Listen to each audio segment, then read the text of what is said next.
Merci de votre fidélité au programme de Renouveau TV. Bienvenue dans votre émission Regard croisé. Comment la classe politique vit la suspension de ses activités depuis le 10 avril dernier. C'est la question qui va essentiellement occuper nos regards ce soir. Pour en parler, nos invités, ils sont quatre. Le premier, M. Badou Sidi Koba, il est directeur des publications du journal Les Triomphes du Mali. Badou, merci d'être là. C'est moi qui vous remercie. Deuxième invité, M. Abdoul Nyang, il est directeur de la radio Émergence. M. Nyang, merci d'être là. C'est un plaisir. Troisième invité, Massiré Diop, journaliste à l'Indépendant. Diop, merci d'être là. C'est à moi de vous remercier. Quatrième invité, Moussa Nabi Diakité, il est directeur des publications du journal L'Élite. Monsieur Diakité, merci d'avoir répondu à notre invitation. C'est un plaisir de vous retrouver, Kro. Après 2 ans quand même. Oui, la dernière fois c'était en 2021 oui, avec Dr Ali Tungara. Oui. Donc c'est un plaisir. Le plaisir est bien partagé. Encore une fois, bienvenue à toutes et à tous dans l'émission Regard croisé. Avant donc d'ouvrir les débats sur la principale thématique, il nous revient que la Cour pénale internationale vient de décerner un mandat d'arrêt contre Yad Agali. Badou Escobar, vous avez appris l'info? Oui, j'ai appris l'information et ça m'a fait plaisir parce qu'il y a Dagali, il faut le rappeler quand même, c'est un grand criminel. Après tout le tort qu'il nous a causé, après tout le sang qu'il a versé, il ne pouvait être recherché que par la Cour pénale internationale et pour plusieurs facteurs, et les facteurs nous n'allons pas les résumer ici compte tenu de ce qui est sûr et certain. Il fallait émettre un mandat d'arrêt contre ces grands bandits, ces grands criminels qui s'est déguisé en islamiste alors qu'il est loin d'être un islamiste. D'accord. Nyang, nous savons que depuis 2012, il y a opère, il mène ses activités.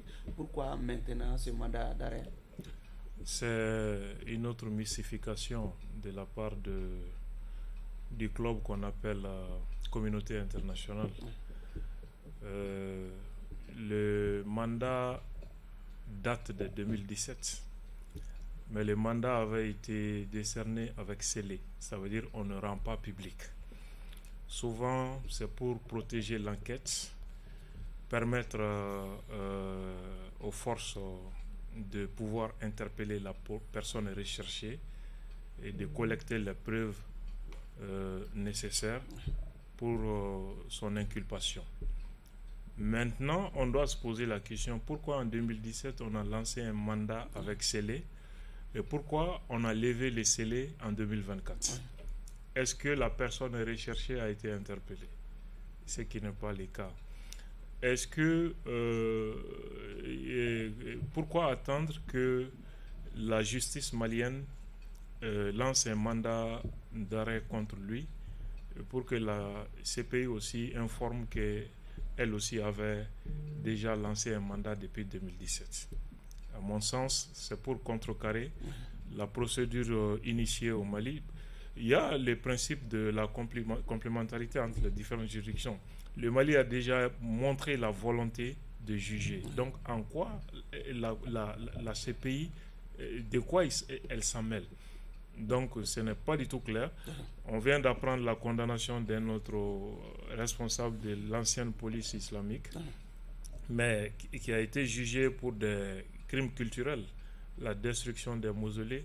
Mais on s'attendait à ce qu'il soit jugé et condamné pour des crimes contre l'humanité, parce que les femmes utilisées comme objets sexuels, les femmes qui ont subi des flagellations, il était à la base de malheureusement cela ne retient pas l'attention de la fameuse Cour pénale internationale. Ok. Job, comment comprendre la publicité de ces mandats en ce moment précis? Bon, bonsoir, rebonsoir en tout cas. Bon, moi, je ne pense pas que ça soit réellement une publicité parce que je ne sais pas. Lorsqu'on parle de scellé, de lever des scellés. Oui, scellé, je pense que c'est par rapport aux enquêtes qui sont menées. Par rapport aux enquêtes, il faut d'abord réunir suffisamment de preuves. Comme on connaît un peu comment généralement même notre justice fonctionne. Et quand elle n'a pas toutes les preuves à sa disposition, elle ne peut pas tout de suite lancer de poursuites et autres. Moi, je pense que c'est en fonction de ça. Ils ont émis le mandat a été sous-scellé, le temps de réunir peut-être, en tout cas je suppose, je peux me tromper, de réunir suffisamment de preuves. Et je crois qu'une fois que les preuves sont réunies, maintenant on n'a plus raison de maintenir le mandat sous-scellé. D'accord. Nabi, ce mandat intervient dans les sillages de celui lancé par les autorités judiciaires maliennes. Oui, justement, c'est pourquoi l'émission de ce mandat vient conforter la démarche des autorités. Peut-être de mettre ces gens-là sous mandat d'arrêt et essayer de les traquer par tous les moyens comme le font les forces aux armées de défense et de sécurité sur l'ensemble du territoire. Et au-delà de la personne de Iyad Agali, le Mali a payé un très lourd tribut au terrorisme qui a endeuillé des centaines, des milliers de familles, un terrorisme qui a empêché toute une partie de notre pays d'avoir accès à la santé, à l'éducation. Et au-delà de la personne de Iyad Agali, il faudrait voir aussi tous ceux qui sont passés sous le sceau islamiste, terroriste, à savoir les autres Al-Gabassa, Guintala et les autres qui sont poursuivis par la justice malienne. Et je pense que la CPI, au lieu de vouloir peut-être jouer ou marcher sur les pieds de la justice malienne, devrait peut-être donner la possibilité, la priorité, la primauté à la justice souveraine du Mali de traquer ses enfants égarés, mais aussi de rendre justice à ces milieux de famille.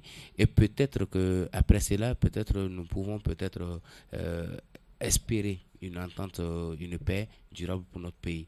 Mais cela ne se fera pas sans que les crimes soient payés, sans que ceux qui ont des sangs des Maliens sur les mains ne soient traduits devant les juridictions compétentes. D'accord. Badou, une chose est de décerner, de lancer un mandat, une autre chose est de pouvoir l'exécuter. Comment exécuter ces mandats quand on sait que personne n'est, en tout cas pour le commun des Maliens, l'homme est introuvable quand même. L'homme est introuvable, c'est une réalité, c'est une évidence. Mais puisqu'il s'agit de la Cour pénale, est-ce que vous avez des informations en tant que journaliste? En tant que journaliste, les seules informations que j'ai en ma possession, c'est que Iyad Agali fait la navette entre la frontière malienne et la localité de Tamaracet. Donc c'est cette information que j'ai en ma possession. Mais ce que je peux ajouter par rapport à la question que vous avez posée, oui, c'est qu'il s'agit d'une justice internationale. C'est vrai qu'il y a des zones d'ombre par rapport à ces mandats d'arrêt international, mais j'ose espérer que la Cour pénale internationale pourra faire recours à d'autres pays beaucoup plus puissants. Par exemple, l'Algérie, si je dis beaucoup plus puissant, par exemple, dans notre sous-région, quand l'Algérie est une puissance régionale, la Cour pénale internationale peut faire appel à l'Algérie pour que l'Algérie soutienne la procédure pour que Iyad Agali puisse être mis aux arrêts et transféré à la Cour pénale internationale. Je dirais même que la Cour pénale internationale a pris des retards pour émettre un mandat d'arrêt international contre Iyad Agali. Pourquoi attendre aujourd'hui? Mais il n'est jamais trop tard pour bien faire. Je crois que la procédure a été lancée. Elle ne s'arrêtera pas jusqu'à ce que Iyad Agali soit mis aux arrêts. Mais il y a des précédents. Oui. Il y a des précédents. Il y a, par exemple, Joseph Kony de la RLA en Ouganda qui court toujours. Jusqu'à présent, on n'arrive pas à mettre la main sur lui. Et c'est ce côté qui m'inquiète. Parce que lancer un mandat d'arrêt international, c'est bon à entendre. Oui. Mais le capturer, ça, c'est une autre procédure. Et je crois que la communauté internationale pourra vraiment soutenir l'Algérie et éventuellement le Mali pour qu'on puisse mettre la main sur cet individu qui a causé du tort au Sahel. Parce que quand on parle de terrorisme au Sahel, aujourd'hui, sans risque de se contredire, on peut dire que c'est Iyad Agali. D'accord. Nyang, comment exécuter ces mandats? Il s'agit quand même de Iyad Agali. Ça me rappelle le cas de El Para, qui est un ancien commando algérien. Après, on nous apprend qu'il a basculé dans le terrorisme. Il a été arrêté par les rebelles tchadiens, mais personne n'a osé le récupérer. Et après, les services de renseignement algériens l'ont récupéré en catimini via les services libyens. Il a été jugé plusieurs fois en Algérie, mais jamais en sa présence, alors qu'il est en Algérie. Comment l'Algérie va livrer Iyad Agali à la CPI? C'est tant qu'il est en Algérie. Hein? Alors qu'il est en Algérie, il est hébergé par l'Algérie et il est un agent du DRS algérien, le service secret algérien. Et vous êtes formel. Hein? Très très clair là-dessus. En 2006, l'officier des renseignements qui était à l'ambassade d'Algérie à Bamako s'est appuyé sur lui pour créer une rébellion en 2006 afin de contrecarrer le projet de Muammar Kadhafi. C'est ce qui a engendré la rébellion de 2006 qui a abouti à la signature de l'accord d'Alger qui demandait la démilitarisation du Nord. Donc c'est de l'hypocrisie, c'est une mystification, sauf que nous ne sommes pas dupes. Yad Dagali est là, en Algérie, il dort tranquille là-bas. Al-Ghaba c'est en Algérie. Tous les autres leaders terroristes et recherchés sont en Algérie et bémol, je dirais bonus, ils sont actuellement en train de créer un nouveau mouvement rebelle sur le sol algérien qui vont mettre sur orbite peut-être dans les jours qui vont suivre. Okay. Voilà. Donc dire qu'il est recherché, c'est de l'hypocrisie totale. D'ailleurs, quelle est l'utilité de rechercher Yad et de le traduire en justice? Il n'est qu'un agent en mission d'autres acteurs étatiques. Le Mali affirme détenir des preuves que ce sont des acteurs étatiques qui soutiennent le terrorisme. Et le Mali a même porté plainte devant le Conseil de sécurité de l'ONU qui est superbement ignoré par toutes les instances internationales que nous voyons aujourd'hui. C'est de l'hypocrisie tout simplement. Ok. Massiré, comment arrêter l'homme s'il est aussi protégé par le voisin algérien, par exemple, comme le dit Abdoul Niang? Bon, je ne sais pas. En réalité, je ne peux pas moi aussi être aussi formel que lui. Peut-être qu'il a des infos que moi j'ignore. Je sais tout simplement que tous les États doivent coopérer et collaborer. Et s'il y a véritablement, comme d'autres se retrouvent en Algérie et qu'il y a un mandat d'arrêt qui court contre eux, mais rien n'empêche au Mali aussi d'exercer son droit le plus absolu, quitte à demander des comptes à l'Algérie. Parce que de toutes les façons, le Mali entretient toujours des relations avec l'Algérie, donc rien n'empêche à l'État de pouvoir faire cette demande pour exiger à ce que l'Algérie le livre. Ça a été déjà fait dans d'autres cas. Donc je pense qu'il y a une coopération en matière de justice entre les deux États, même si je crois qu'il n'y a pas encore eu d'extradition, si mes mémoires sont bonnes, mais quand même il y a une coopération et la diplomatie est là. Donc je pense que ça peut aussi jouer pour que Yad puisse être livré et éventuellement d'autres recherchés par l'État malien ou bien par la justice internationale. Okay. Nabi, comment arrêter l'homme? Vous savez, il y a arrêté. Oui. Il faut arrêter l'homme, le menotter pour le conduire devant le tribunal de La Haye, ou bien peut-être permettre, ou bien le ministre de la Défense Sadio Kamara va s'occuper de l'arrêter, parce que définitivement, moi je pense que pour les cas de ces terroristes, il y a la justice formelle qui est là, qu'il faut respecter. Ça c'est dans la forme. Mais dans le fond, avec tout ce qu'il y a en bas et tout ce que l'homme a représenté depuis les années 90, dans toutes les rébellions du Mali, jusqu'à basculer dans le terrorisme, bien sûr encore avec les soutiens d'anciens partenaires du Mali que le Mali a dénoncé, dont le Mali dénonce encore l'hypocrisie. Est-ce que le Mali peut se dessaisir du dossier, de traquer l'homme qui est sûrement localisé en Algérie, avec beaucoup d'autres visages de du terrorisme dans le Sahel, entre l'Algérie, le Maroc et autres pays. Donc moi je pense que le plus important pour le Mali aujourd'hui, c'est de rendre justice. Et pour moi, il y a deux justices. Soit la justice, l'Algérie va coopérer pour qu'il y ait la justice des hommes ici, ou bien le Mali va continuer dans sa traque des assassins et des sanguinaires. Et bien sûr, peut-être le repos, moi je ne dirais pas le repos éternel, parce que un djihadiste, un terroriste sanguinaire n'a de repos qu'en enfer. Et je suis sûr que tôt ou tard, c'est un jeu d'échiquier, ce terrorisme.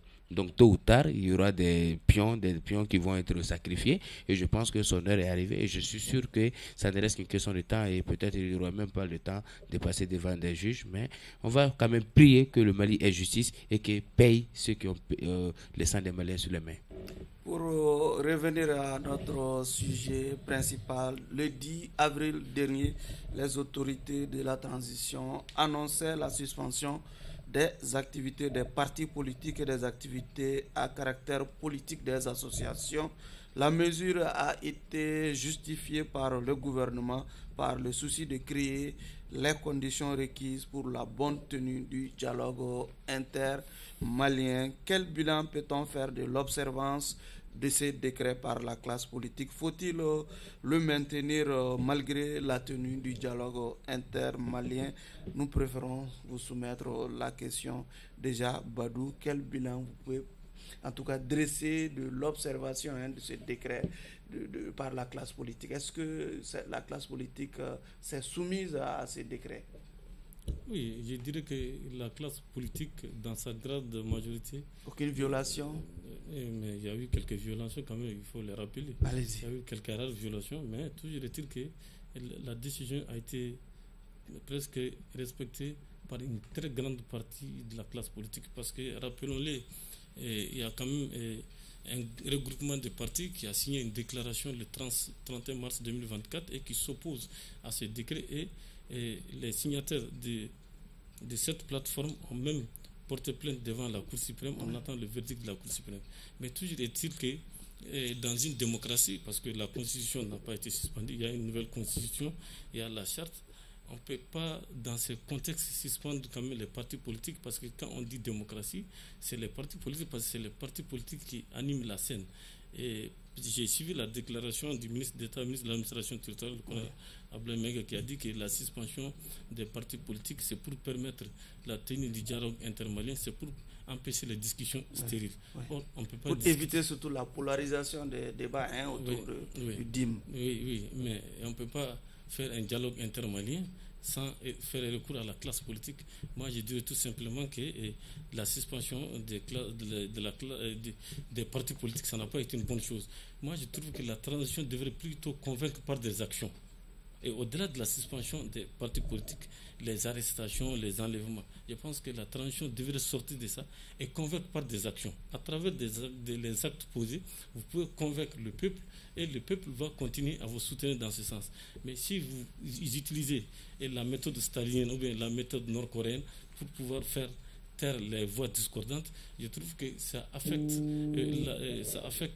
le débat politique, parce que nous avons opté pour le multipartisme intégral depuis le 26 mars 1991. On suppose que le Mali est un État démocratique. C'est vrai qu'aujourd'hui, c'est des militaires qui sont au pouvoir. Mais vous êtes en train de nous parler du bien fondé, bien ou mal fondé du décret. Nous parlons de l'observance de ces décrets par la classe politique. Est-ce que la classe politique a respecté, vous voulez, les prescriptions incluses dans ces décrets? La classe politique, on peut dire en grande partie, à respecter le contenu de ce décret. Parce que ce décret a suspendu les partis politiques. Et les partis politiques ont respecté le décret dans leur très très grande majorité, même s'il y a eu quelques gesticulations par-ci par-là. Mais on va parler de ces gesticulations. On passe la parole à Nyang déjà. Selon vous, quel bilan pouvez-vous faire en tout cas de l'application de ce décret? Oui, donc j'informe mon aîné Badou Escobar que les partis ne sont pas suspendus, plutôt leurs activités. Donc, faire taire les voix discordantes, si l'état d'urgence est en vigueur, cela a pour conséquence la restriction sur la liberté d'expression et d'autres libertés civiles et politiques. Le décret a été respecté par une très bonne partie de la classe politique, pas seulement, mais des associations qui sont visées. Même si il y a quelques violations ou tentatives de violations de part et d'autre, disons tout simplement que le décret a été respecté largement. Voilà. Monsieur Diop? Oui, bon, moi aussi je suis d'avis. Je pense que globalement quand même, le décret a été respecté. C'est vrai qu'il y a eu peut-être quelques manquements ça et là, mais généralement, dans le fond, quand même, on sent qu'il y a cette volonté de respecter ce décret. Maintenant, bon, comme Babou on va l'a en dit, parler. peut-être il y a Oui. d'autres Oui. aspects sur lesquels on peut approfondir pour voir un peu comment ça Justement, peut se passer. Nabi, la même question. Écoute, comme la même question, je pense que le décret s'applique dans un esprit républicain, dans un esprit d'élégance, pour que c'était par souci de maintenir l'ordre public. Même si peut-être dans les commentaires après, le ministre d'État a donné d'autres explications.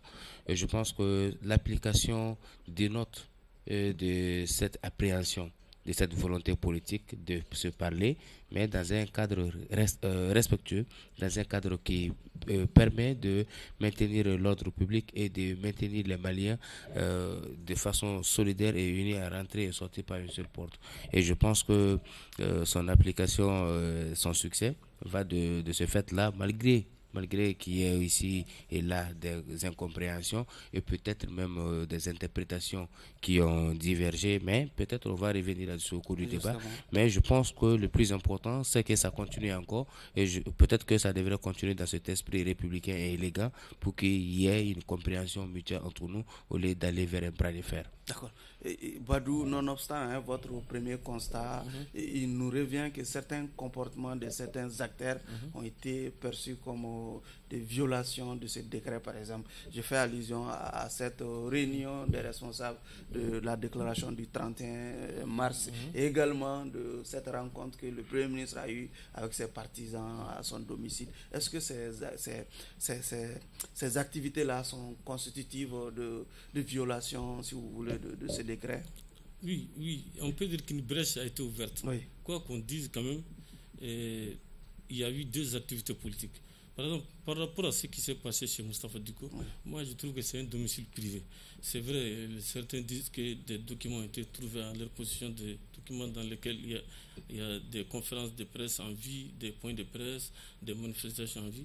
Mais quand on fait un diagnostic sans complaisance, et si on cartographie la scène politique, on se rend compte que la rencontre de Choguel avec le M5 a été pratiquement un meeting politique.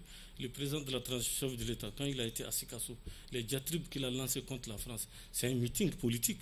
Donc quand on dit qu'il y a eu un meeting politique. Maintenant, par rapport à mon jeune frère, je sais que quand on parle de suspension des activités politiques, pour moi, c'est comme si les partis politiques, vraiment, non plus, c'est comme si on leur retire leur âme. Okay. C'est comme si on leur retire leur âme. Parce que si les partis politiques ne peuvent pas organiser des meetings, des manifestations, ces partis n'ont pas les raisons d'être. C'est pourquoi j'ai dit, quand on parle de démocratie, parce que la constitution du 25 février 1992 est toujours en vigueur, et dans cette constitution, il est dit que les libertés individuelles et collectives sont en vigueur. La constitution du 25 février 1992, je pense bien que c'est en vigueur. Il y a la nouvelle constitution, il y a la charte. Donc, nous sommes dans la phase transitoire. Dans la phase transitoire. Il y a des dispositions transitoires. Donc, si cela est vrai, les libertés collectives et individuelles sont garanties.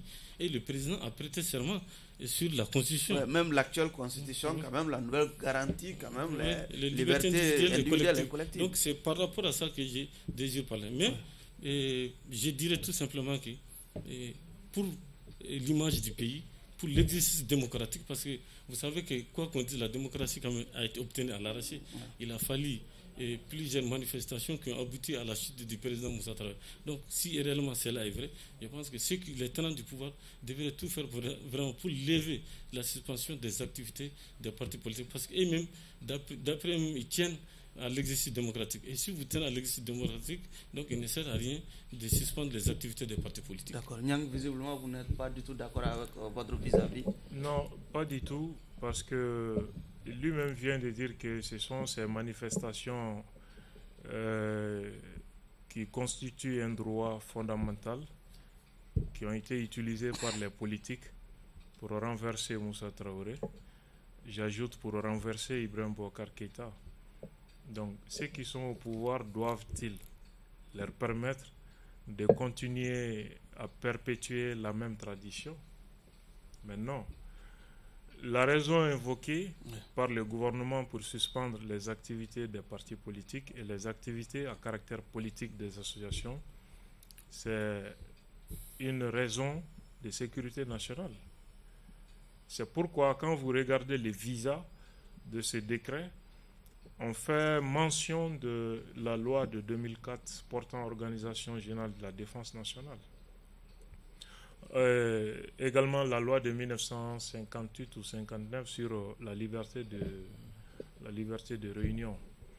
Donc, le gouvernement est bien fondé juridiquement pour suspendre les activités si l'ordre public est en danger. Cela est légal. Cela est légal. Donc, je pense que les partis politiques doivent plutôt se mettre en question. Je donne un exemple concret, par exemple. L'autre jour, l'armée a mené des opérations à Abeibara et beaucoup de terroristes ont été neutralisés. Ça a choqué les parrains du terrorisme et les soutiens médiatiques qui ont lancé le fameux expert de France 24, Wassim Nasr, qui publie sur son compte Twitter qu'il y a des exactions de la part de l'armée et il invite la classe politique, les journalistes, la société civile à Bamako à se dresser contre le pouvoir. Pourquoi ce clin d'œil? Est-ce que ça c'est le rôle d'un journaliste? Est-ce que ça c'est le rôle d'un média de susciter la société civile et les médias contre un pouvoir? Est-ce que le rôle d'un journaliste de présenter les terroristes neutralisés comme des civils innocents? L'armée, le bourreau de sa propre population. Est-ce que ça, c'est le rôle d'un journaliste? Et est-ce que c'est pour rien qu'il lance cet appel à la classe politique à Bamako? Ça veut dire qu'il y a un système mis en place. Si le terrorisme subit des pressions fortes de l'armée, il faut des forces politiques et des forces vives de la nation de façon globale pour affaiblir le pouvoir à Bamako. Donc ça baisse la pression sur les groupes terroristes et l'armée concentre ses efforts sur la protection des institutions plutôt que de poursuivre les terroristes. Donc, voilà. Massiré, on était en train d'égrener les cas de violation qu'on a pu enregistrer. Bon, vous savez, c'est un peu compliqué parce que moi je pense qu'il faut faire confiance au génie des Maliens. Je pense que c'est dans la contradiction que jaillit la lumière. C'est vrai qu'il y a eu une suspension, il y a eu le décret qui est là, et quelquefois, certainement, comme je l'ai dit, il y a eu peut-être manquement, mais je pense que dans la discussion, dans le dialogue, on peut surmonter toutes ces questions. Le pire, c'est que quand on reste braqué, ou bien on se regarde en chien de faïence, que ce soit l'armée, que ce soit les partis politiques, je pense qu'ils sont tous maliens. On aime tous cette patrie, donc il ne faut pas tout de suite se faire des ennemis pour un peu plus, parce que le pays fait face à beaucoup d'adversités. Et si avec ça, il faut compter aussi une classe politique, parce que c'est son rôle d'animer la scène. Badou l'a rappelé tout à l'heure, il y a des dispositions légales et législatives, si je ne me trompe pas, qui cautionnent ces activités-là. Mais si jamais on doit, par exemple, les suspendre, si c'est pour une longue durée, il faudrait au moins que le fil du dialogue soit maintenu pour qu'ils puissent comprendre dans quelle mesure ils doivent faire leurs activités tout en ne violant pas les dispositions du décret. Moi, je pense que c'est le dialogue seulement qui peut permettre de résoudre un peu toutes ces questions. Ok. Nabi, vous avez pu enregistrer quelques cas de violation de ce décret? Avant d'abord de parler, moi je dirais qu'il y a eu des tentatives de violation du décret. Mais il faudrait quand même rétablir les choses dans leur contexte.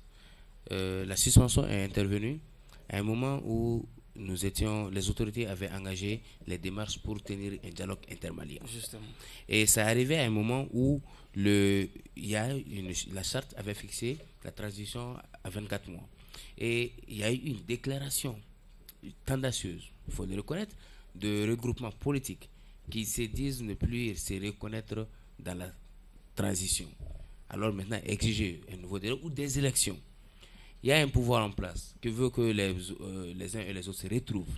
Il y a un cadre de concertation des partis politiques qui existe au niveau du ministère de l'administration territoriale et il y a des citoyens à l'heure actuelle où le pays est confronté à des attaques de toute nature et partout à une crise économique, au terrorisme, où nous avons vraiment dépensé et de notre énergie pour ramener des solutions aux problèmes pertinents de l'énergie, de la sécurité et autre chose. Et au lieu de rester dans un cadre restreint, c'était des prémices de manifestations publiques sur le boulevard de l'indépendance, et c'était le renversement ou le parachèvement encore de nouvelles manifestations qui allaient rebranler et nous dévier déjà des acquis que nous avons faits. Alors tout pouvoir qui est là, qui a les devoirs et de préserver ses acquis et de pérenniser les acquis, ne se laisse pas voir. Mais au contraire, il y a eu de l'élégance à prendre ses responsabilités, à suspendre les activités pour l'instant, pour ne pas se laisser dévier des objectifs.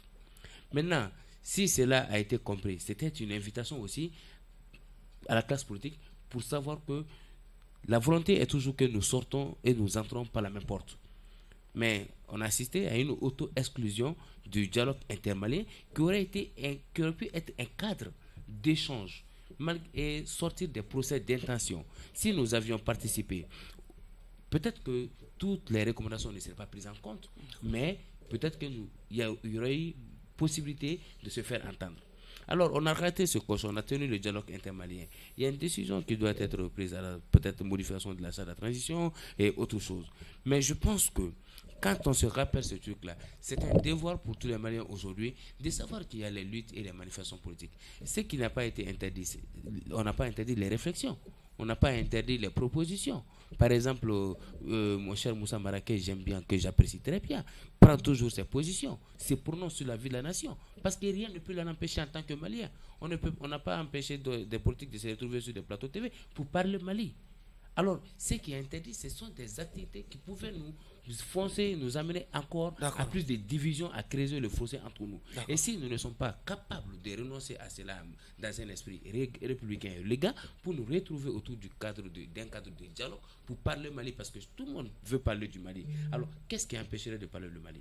C'est ce qu'il faudrait restituer d'abord. Et maintenant, ces tentatives de violation jusqu'à vouloir mettre en place autre chose, c'est ce qu'il faut regarder dans le fond et regarder est-ce que les motivations des uns et des autres, c'est pour le Mali ou c'est pour peut-être des luttes de clans.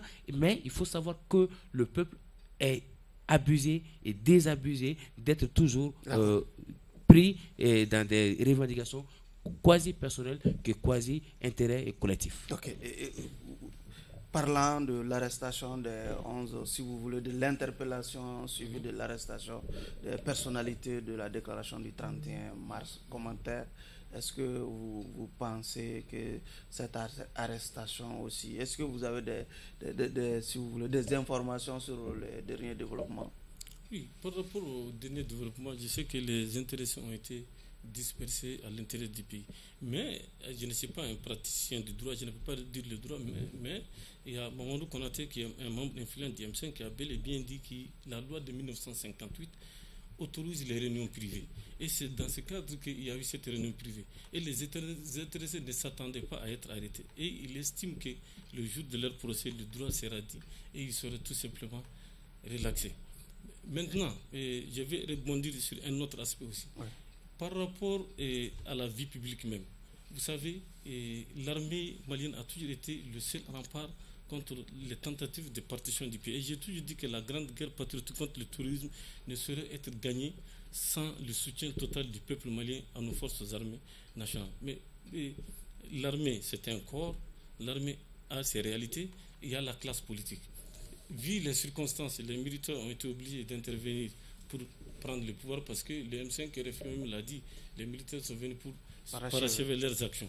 Bon, il a fallu quand même qu'un régime démocratique tombe, et ce régime démocratique quand même a permis des manifestations monstres qui ont abouti à mort d'hommes, et c'est ce qui a permis à ces militaires-là de venir au pouvoir. C'est par rapport à cela que j'ai dit il ne faudrait pas enfreindre aux libertés publiques. C'est-à-dire que les militaires auraient pu trouver une autre formule, s'entendre avec la classe politique. Je vais parler des hommes politiques catholiques, Parce qu'il y a des hommes politiques qui marquent d'orthodoxie. C'est vrai, il y a des hommes politiques qui sont des mèches avec ce qu'on peut appeler la cinquième colonne. Mais toujours est-il que c'est ensemble qu'on devient fort. Si les militaires au pouvoir et la classe politique arrivent à se comprendre, à trouver un compromis. Ceux qui sont des mèches avec la cinquième colonne, vous les connaissez? Ceux qui sont des mèches avec la cinquième colonne, on ne peut même pas les connaître. C'est les services de renseignement qui peuvent les connaître. Parce que c'est des gens qui travaillent dans la clandestinité. C'est pourquoi moi j'ai dit dès le départ, suspendre les activités des partis politiques, ce n'est pas une bonne chose. Parce que ça permettrait à certains de se retrouver dans la clandestinité. Parce que si à la clarté, on est en train de nous voir, on se voit dans la lumière. Et quand on se voit dans la lumière, je crois qu'aucun d'entre nous ne peut se cacher pour faire des actions suspectes. C'est par rapport à cela que je parle. Et j'ai dit aujourd'hui, il faut que le peuple malien chemine. Il faut que les Maliens cheminent ensemble. C'est-à-dire, laissons les côtés face au Dendjougou, face au Dendjougou. Je pense que nous sommes un peuple. Je crois qu'au nom des valeurs sacro-saintes de la République, que nous cheminons ensemble pour pouvoir sortir de ce mauvais pas et aller vers des élections crédibles, transparentes, acceptées par tous. D'accord. Comment en est-on arrivé à l'arrestation, si vous voulez, à l'interpellation de ces 11 personnalités, 11 responsables de la déclaration du 31 mars? Oui, je dirais d'abord à Badou que lui-même reconnaît que c'est la classe politique qui a renversé le pouvoir démocratique d'Ibrahim Boubacar Keïta. Mais après cela, à quoi faut-il s'attendre de démocratique?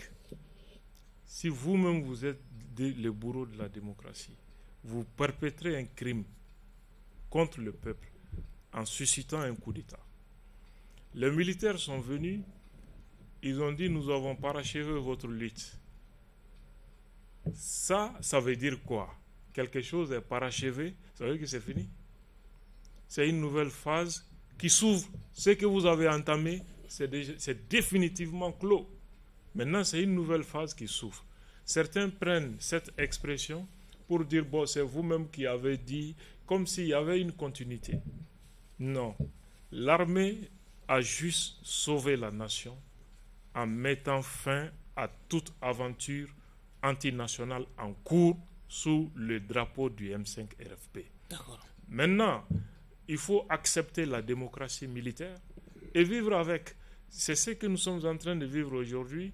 L'interpellation des responsables politiques qui sont désormais placés sous mandat de dépôt.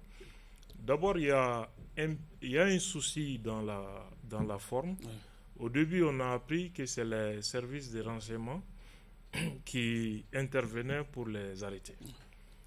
Or, selon mes informations, ils ont passé la nuit à la brigade d'investigation judiciaire qui travaille sous l'autorité des procureurs. Ça veut dire que l'affaire, dès le départ, est suscitée, initiée par la justice, par un magistrat, et non par les services de renseignement. Ou bien, les services de renseignement sont allés les cueillir pour leur donner à la brigade d'investigation judiciaire et appeler le procureur pour l'informer, on ne sait jamais. Si tel est le cas, il y a des vices dans la procédure que les avocats pourraient exploiter lors du procès, si procès il y en a. Ben moi, je ne suis pas du tout d'accord avec l'arrestation des leaders d'opinion, des leaders politiques, etc. Donc, je ne suis pas du tout d'accord avec des mesures comme ça, parce que ça s'apparente à la répression.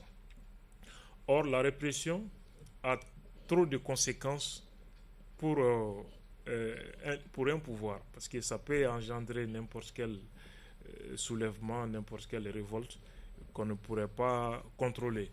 Donc, je pense que les activités politiques ont été suspendues.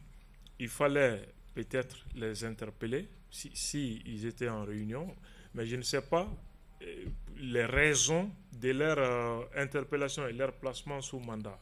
Parce que est-ce qu'ils étaient en possession de quoi? On parle d'un certain document, faux, rétorquent les avocats.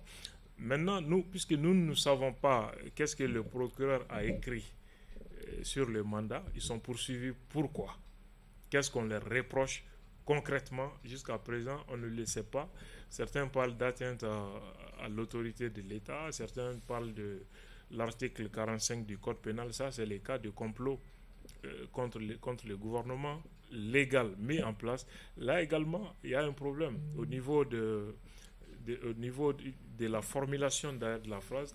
Le complot, l'infraction de complot contre un gouvernement, si le gouvernement est légal. Bon, le débat de la légalité, surtout en cette période de transition, je préfère éviter. D'accord. Voilà. Et Diop, sur l'arrestation, l'interpellation de ces 11 responsables de la déclaration du 31 mars. Bon, j'avoue que ça a été une sorte de surprise, d'étonnement, parce que c'est vrai, il y a eu ce décret, c'est vrai, on a signalé des tentatives, comme Nabil a dit,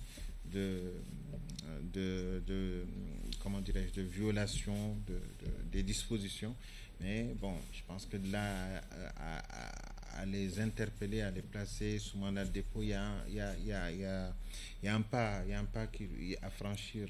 Moi, je pense en tout cas que, comme je l'ai dit tantôt, il n'y a que le dialogue qui peut permettre de surmonter un peu toutes ces difficultés. Ce sont aussi des actes, comme ce sont des acteurs politiques. C'est pour certains d'entre eux, ils ont eu à gérer des affaires de ce pays, et j'imagine mal qu'avec ça, ils puissent avoir des intentions ou bien des velléités de remettre tout en cause, parce qu'eux-mêmes ils savent un peu ce qu'ils risquent dans cela. Bon, moi je pense qu'en essayant de dialoguer, parce qu'aujourd'hui, comme je l'ai dit, il y a beaucoup de difficultés, il y a beaucoup de défis, il y a beaucoup d'adversaires. Et si jamais on essaye d'élargir la liste de ces adversaires qui sont en dehors ou qui sont à l'intérieur, cette liste serait grande et ça sera difficile pour des autorités de transition de faire face à tout cela. Donc c'est pour cela qu'il fallait peut-être revoir. Jusqu'à présent, c'est pas la porte. Je pense que la porte du dialogue n'est pas encore fermée. Ils ne sont pas condamnés. Donc je pense qu'ils bénéficient de cette présomption d'innocence. Oui. Et là, c'est un atout qu'il faut peut-être exploiter pour essayer de discuter, dialoguer et voir comment on peut surmonter ces difficultés. D'accord. Nabi, vous avez été le premier quand même à produire un contenu journalistique sur cette interpellation. Est-ce que vous pouvez nous donner des informations nouvelles là-dessus? Vous savez, je rappelle quand même d'abord le caractère juridique du dossier qui est judiciarisé et un dossier en instruction. Il faut faire attention. Sauf que nous ne sommes même pas dans les secrets de l'instruction. Voilà. Donc, mais en réalité, toute forme d'arrestation pour les opinions est à prohiber dans un état de droit, dans un état équitable et égalitaire. Pour autant, il faut poser le diagnostic sur deux plans.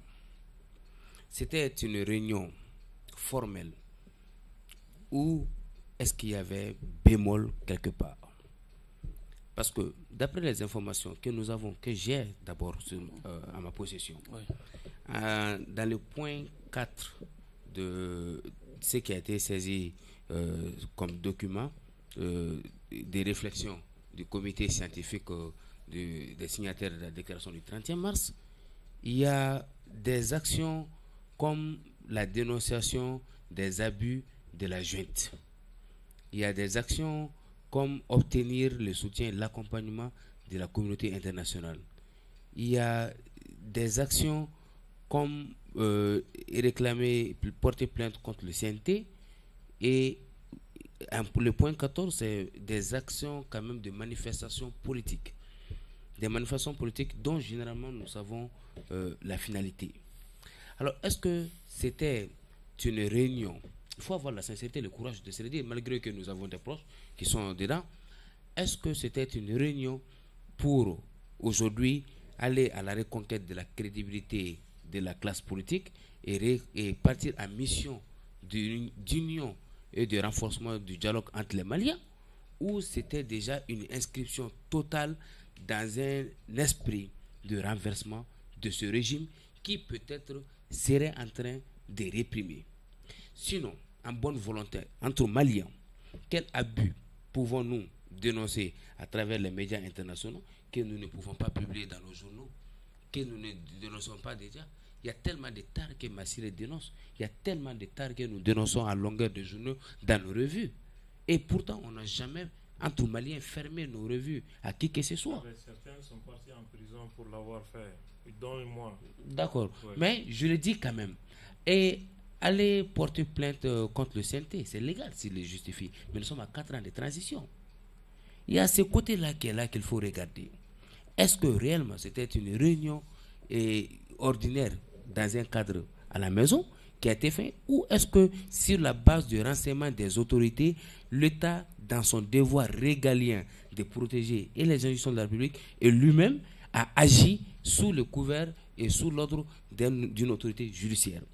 Deuxième point, je comprends aujourd'hui qu'il y a il y a des voix discordantes qui ne sont pas inscrites dans les démarches actuelles et qui sont face à un vide. Parce que depuis qu'ils considèrent que nous sommes dans un vide de la transition, le délai n'a pas été prolongé, je comprends qu'ils ont besoin de réponses des autorités. Cette réponse devrait venir avec les conclusions des recommandations du dialogue intermalien qui a eu lieu. Donc maintenant, aux autorités de voir en face qu'est-ce qu'il faut dire aux Maliens, sur quelle base on va sur un délai ou on va aux élections, mais il faut donner une orientation pour que les uns et les autres puissent contenir et leur agitation, mais aussi leur volonté de participer sainement à l'exercice de leurs devoirs et droits politiques, comme le permettent nos textes. Maintenant, chacun fera son analyse, aux autorités de s'assumer ici, mais aussi aux autorités, aux hommes politiques, à nous aussi les citoyens, de savoir jusqu'où nous pouvons aller dans la manifestation de notre amour pour notre pays. Est-ce que par ce devoir de manifester, ou ce droit que nous avons de tout faire pour notre pays, nous devons aller peut-être encore à une nouvelle déstabilisation ou bien à un nouveau coup fatal contre la démocratie et contre nos institutions? Voilà la question morale que je pose, que je demande. Voilà. Donc, à présent déjà, quel avenir pour ces décrets après la tenue du dialogue intermalien, puisque les autorités elles-mêmes justifiaient la prise de ce décret par la bonne tenue du dialogue intermalien? C'est ce qu'on a entendu du ministre en charge de l'administration territoriale. Ce que je peux dire, c'est que la démocratie... Est-ce que ce décret, le maintien de ces décrets se justifie encore? Non, mais bon... Parler de la justification ou pas de ce décret, ce qui est sûr et certain, la démocratie est irremplaçable. On ne peut pas aller à contre-courant de l'humanité. Nous sommes obligés d'aller avec la démocratie. C'est vrai et que les autorités ont inauguré une ère nouvelle, comme l'a dit mon jeune frère, avec peut-être la naissance de la 4e République. C'est une vérité. Mais moi, ce n'est pas pour aller du coq à l'âne, mais j'ai une préoccupation. Allez-y. Ma première préoccupation, avec la suspension des activités des partis politiques, on n'a pas senti de mouvement d'humeur pour dénoncer cette situation, premièrement. Deuxièmement, je n'attaque pas la justice, je n'ai rien contre les magistrats, mais aujourd'hui, si la justice est indépendante, si les juges, les magistrats ont bénéficié de beaucoup de faveurs, c'est à la faveur de la démocratie. C'est la démocratie qui a dit qu'il faut mettre les magistrats dans les conditions. Il faut assurer leur indépendance pour que le droit soit bien dit.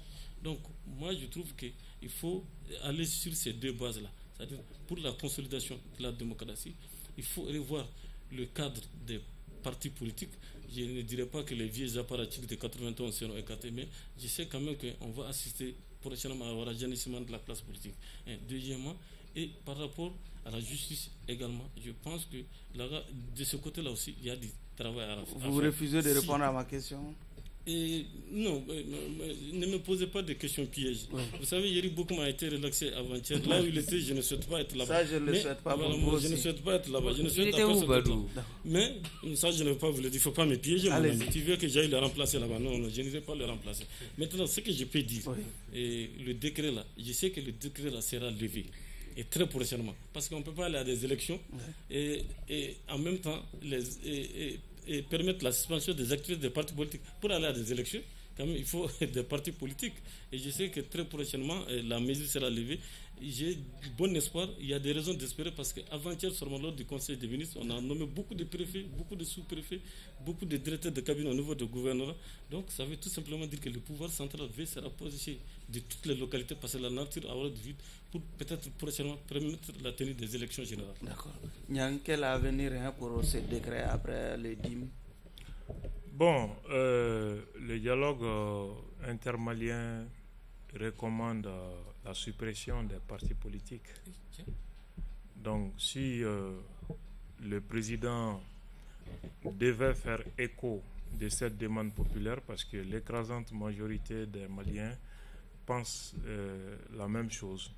Donc ça veut dire que l'avenir de ce décret, c'est de se muer en décret de dissolution pure et simple des partis politiques.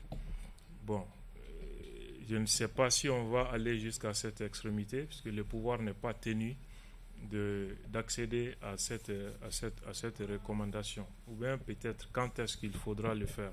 Ce qui est sûr, on tend vers les élections. Les signes le montrent clairement pour ceux qui savent lire entre les lignes. Badou a dit quelque chose de très intéressant, l'indépendance de la justice pour prémunir en tout cas tout abus et les répressions que nous voyons, parce que c'est la justice qui doit protéger la liberté des citoyens, qui doit protéger les droits fondamentaux des citoyens. Mais on est face à un dilemme. Quelle justice et quelle indépendance pour quelle justice? On a vu ce que les citoyens dénoncent quotidiennement de la part des juridictions, venant des juridictions, ce que nous observons quotidiennement, les rapports de Transparency International sur la justice malienne, les différentes études menées sur les pratiques judiciaires, les dénonciations faites récemment par le ministre de la Justice même concernant les acteurs de la chaîne pénale. D'accord. Donc ça ne permet pas d'espérer. Donc, quelle indépendance pour quelle justice? Parce que donner une certaine indépendance à une justice tant décriée et à qui on reproche tous ces mots, c'est en tout cas faire changer de bourreau pour les populations. D'accord.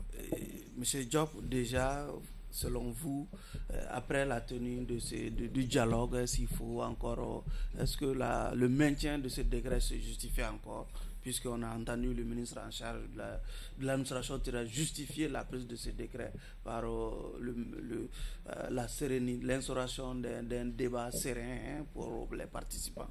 Bon, je pense que le dialogue, quand même, quoi que l'on puisse dire, a pu se tenir dans de très bonnes conditions. Oui.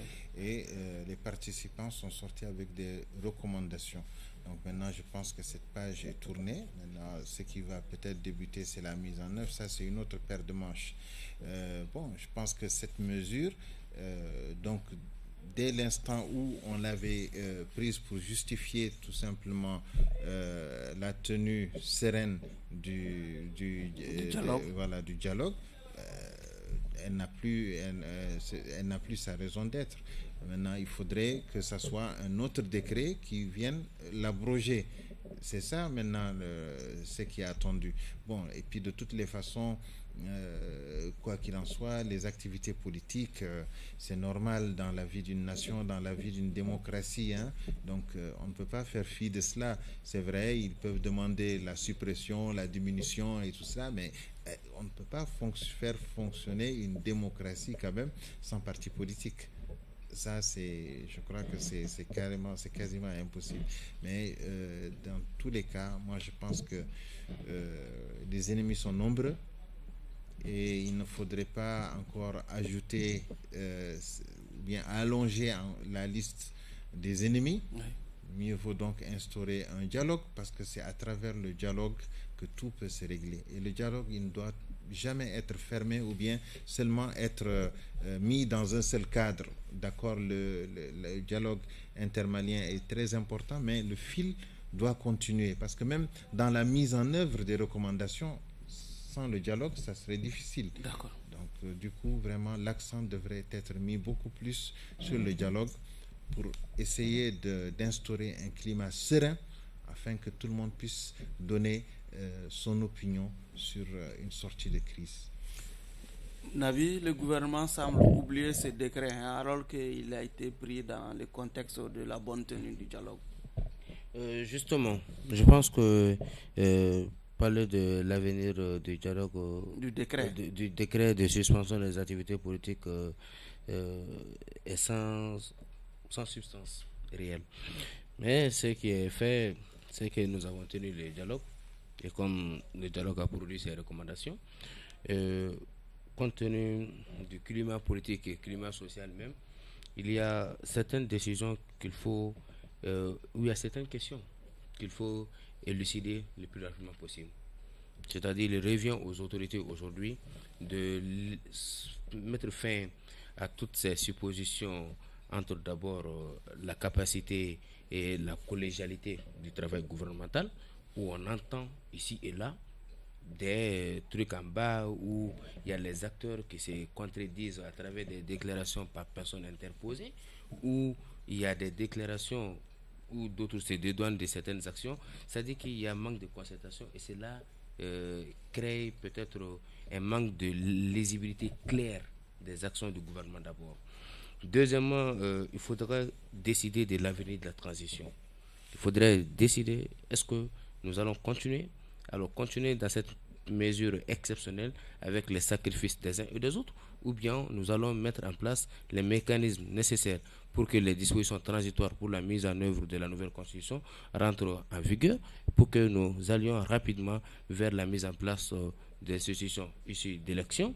Maintenant, créer sincèrement quand même un cadre de dialogue et de concertation avec tous les acteurs de l'État. Parce que c'est une période où on a peut-être fait des erreurs de comprendre qu'il y a des façons de jour, il y a des façons de mouvement. C'est vrai qu'il y a des voix discordantes et que les uns et les autres devraient faire preuve de retenue sur certaines actions. Maintenant, est-ce que cela va concerner ces caractères, cette arrestation de ce type? Parce que le dossier quand même revêt un caractère criminel. Parce que l'attentat à la sécurité de l'État, c'est un crime. Donc maintenant, est-ce que cela va permettre de faire de la pédagogie, tendre la main aux autres? Il faut voir. Et ce qui est une inquiétude de l'instrumentalisation de la justice, moi je pense que pour le cas Bathily, ça veut dire que la justice est souveraine et respectueuse des règles à la matière. Parce que quand ils ont été présentés au procureur, le procureur a dit, il n'y a pas de souci. Ils ont saisi le parquet va saisir le bâtonnier pour que l'autre, mais tant que cela n'est pas fait, son droit est respecté. Ça veut dire que les droits des uns et des autres est respecté. Et je pense que s'il y avait peut-être anguille sous roche ou bien autre chose, je pense que le procureur de la commission Ousmane Fati aurait pu quand même se dresser en bouclier pour ne pas laisser passer cette injustice. Parce qu'une injustice faite à un peut nous concerner tous. D'accord. Et c'est là, il ne faut jamais que nous tombons dans cette bassesse-là. C'est aussi sur cette formule que voilà. Nous mettons fin. Donc on va espérer que tout va aller dans le bon sens, Inch'Allah. Ainsi prend fin ce numéro de votre émission Regard croisé, qui recevait comme invité M. Abdoul Niang. Il est directeur de la radio Émergence. Moussa Nabi Diakité, directeur de publication du journal L'Élite. Massiré Diop, journaliste à l'Indépendant. Et Badou Sidi Koba, il est directeur de publication du journal Le Triomphe du Mali. Merci à vous de nous avoir suivis. Clin d'œil à tous nos téléspectateurs du côté de la région de Ménaka. Au revoir.